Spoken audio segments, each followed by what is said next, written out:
Hello, আসসালামু আলাইকুম। কেমন আছেন সবাই? আশা রাখি ভালো আছেন। আমরাও সবাই ভালো আছি। আমি চলে আসছি একটি রান্নাবান্না ভিডিও নিয়ে।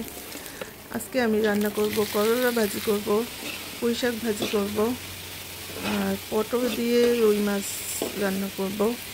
তো রান্নাবান্না শুরু করে দিয়েছি। এই যে করলা ভাজতেছি,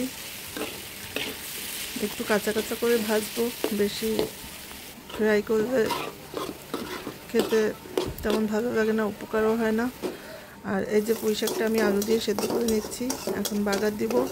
ইদানিং আমি একটু তেল কম খাচ্ছি, তাই সব কিছুতেই তেল একটু কম দিচ্ছি। এই যে পুঁই শাকটা কমপ্লিট হয়ে যাচ্ছে, আলু দিয়ে পুঁই শাক ভাজি। তো যেহেতু আমি একটু ডায়েটে আছি, তাই সব কিছুতেই একটু তেল কম খাচ্ছি আগের থেকে।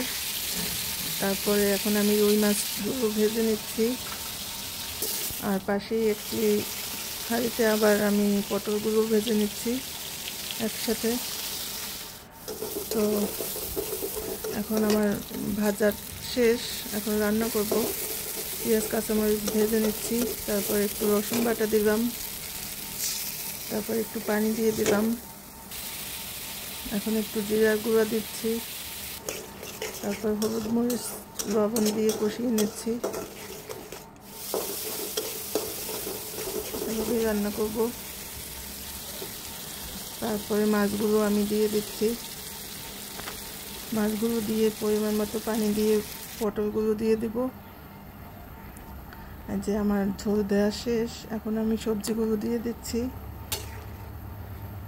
তো এই তো আজকে আমার রান্নাবান্নার ভিডিওটা শেয়ার করলাম। সবাই ভালো থাকবেন, আমাদের জন্য দোয়া করবেন। আল্লাহ হাফেজ।